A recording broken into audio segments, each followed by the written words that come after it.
Hello student, कैसे हैं आप? मैं समझता हूँ बिल्कुल फिट होंगे। आज हम डिस्कस करने वाले हैं टाइप्स ऑफ फोर्स के बारे में कि फोर्स कितने तरह का होता है। तो from early in the morning to bed time, सुबह से लेकर सोने समय तक हम जितने भी काम करते हैं सब में किसी न किसी तरह का फोर्स लगाते हैं और सब अलग अलग तरह का फोर्स हो सकता है। ठीक है, तो सब कौन कौन सा फोर्स हो सकता है तो जानते हैं आप सभी। केवल उसको बताना है कि किसको क्या कहते हैं। तो देखिए यहाँ पर पहला मैंने लिखा है कंसिक्वेंशियल फोर्स।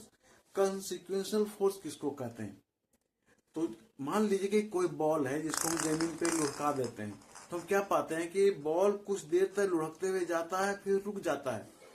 तो हमने बॉल पे फोर्स लगाया उसको लुढ़काने के लिए कि वो लुढ़क गया, लेकिन उसको रोका किसने? तो जिस कारण से वो रुका वही कहलाता है कंसिक्वेंशियल फोर्स। दूसरा एग्जांपल हम देते हैं आपको। जैसे मान लिए ये रबर बैंड है ना, ये रबर बैंड है, आपको दिख रहा है। इस रबर बैंड में अगर हम फोर्स लगाते हैं तो देखिए इसका साइज चेंज हो गया, लंबा हो गया। तो इस समय हम हाथ से इसको पकड़ कर रखे हैं, लेकिन मेरे हाथ पर ऐसा महसूस हो रहा है कि रबर बैंड है वो अपने ओरिजिनल पोजीशन में आने के लिए तैयार है, यानी इसमें टेंशन है, इसमें टेंशन है। वो तनाव जो टेंशन है वो इस रबर को अपने ओरिजिनल पोजीशन में लाना चाह रहा है। देखिए अपने ओरिजिनल पोजीशन में आ गया, आ गया ना। तो जिस फोर्स के कारण ये रबर बैंड इस साइज से, लंबा वाला साइज से अपने ओरिजिनल साइज में आया, वही है कंसिक्वेंशियल फोर्स।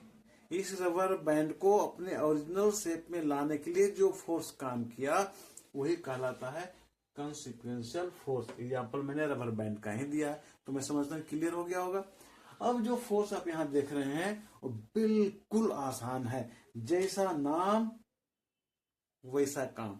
तो देखिए है पहला है muscular force. Muscular force, muscular क्या होता है? मसल्स को कहते हैं, आपने बायोलॉजी में पढ़ा होगा, जीव विज्ञान में, मांसपेशी या मसल्स। ये जो है हमारा हाथ या कोई भी बॉडी, कोई भी शरीर, इंसान का, जानवर का, जो भी है, मांस का बना हुआ है। तो इस मसल्स के द्वारा जो हम फोर्स लगाते हैं वही कहलाता है मस्कुलर फोर्स। दरवाजा बंद करना, दरवाजा खोलना, गाड़ियां चलाना, आना जाना, सामान उठाना, सामान रखना, है ना। अब पेन से हम लिख रहे हैं, तो पेन से हम लिखने के लिए इसको हम पकड़ कर रखा। पकड़ा क्या चीज से? फिंगर से। फिंगर क्या चीज का बना हुआ है? उंगली क्या चीज का बना हुआ है? मांस का। तो इस मांस के द्वारा, इस फिंगर के द्वारा जो फोर्स अप्लाई हुआ इस पेन को पकड़ने के लिए वही है मस्कुलर फोर्स। तो the force applied by the muscles is called muscular force. अब आते हैं मैकेनिकल फोर्स पे। पर जैसा नाम वैसा काम, यहां भी वही है। मैकेनिकल फोर्स मतलब वो फोर्स जो मशीन के द्वारा अप्लाई होता है। The force applied by the machine. जैसे आप गाड़ी चलाते हैं, मोटरसाइकिल चलाते हैं, साइकिल चलाते हैं, है ना, जितनी भी गाड़ियां चलती हैं, तो चलती क्यों है? कौन उसको खींच करके ले जाता है? बस है, ट्रक है, ट्रेन है जिसमें पैसेंजर बैठा होता है, गुड्स ट्रेन है, मालगाड़ी है, उतना हैवी होता है, भारी होता है, उसको खींच कर कौन ले जाता है? कौन ऐसा फोर्स है जो उसको खींच कर ले जाता है? हम तो गाड़ी में पेट्रोल डीजल भर देते हैं, या इलेक्ट्रिकल ट्रेन है उसमें इलेक्ट्रिसिटी सप्लाई कर देते हैं, तो उसको खींच कर कौन ले जाता है उतना हैवी लोड को? तो जो उस हैवी लोड को खींच कर ले जाता है वो है इंजन। क्योंकि डीजल पेट्रोल से या इलेक्ट्रिसिटी से इंजन चलता है, और इंजन क्या करता है? वो हैवी लोड को खींच करके ले जाता है। इसका मतलब है कि इंजन के द्वारा फोर्स अप्लाई किया गया, तभी तो गाड़ियां चली। अपने से तो गाड़ी चल नहीं रही है, उसको खींच कर कौन ले जा रहा है? खींच के ले जाने के लिए कोई फोर्स होगा ना जो उसको खींच कर ले जा रहा है, तो है इंजन। तो इंजन के द्वारा जो फोर्स अप्लाई हुआ, मशीन के द्वारा जो फोर्स अप्लाई हुआ, वो है मैकेनिकल फोर्स। तो the force applied by A machine is called mechanical force. मैंने यहां दिया है एग्जांपल में any machine, example car. Next है ग्रेविटेशनल फोर्स और वेट। ये दोनों चीज को थोड़ा सा ध्यान दीजिएगा समझने के लिए, लेकिन याद रखिएगा दिमाग पे फोर्स लगाने की आवश्यकता नहीं है। मोर इजी, बहुत आसान है, थोड़ा सा ध्यान देना है। देखिए यहाँ gravitational force. Gravitational force simple सा चीज है, the force apply by the earth towards its centre is called gravitational force.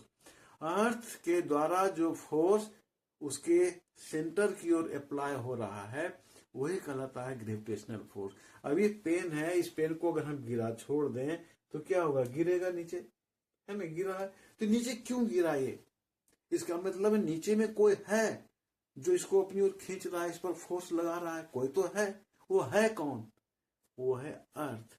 इसका मतलब है कि अर्थ में किसी वस्तु को अपनी ओर खींचने की ताकत है, शक्ति है, यानी अर्थ है जो किसी वस्तु पर फोर्स लगा रही है। तो the force applied by the earth on a body that is called gravitational force. वैसा फोर्स जो अर्थ के द्वारा किसी वस्तु पर लगाई जाती है उसको ग्रेविटेशनल फोर्स कहते हैं। अब है वेट। ग्रेविटेशनल फोर्स का एग्जांपल मैंने दिया है अर्थ। अब है वेट।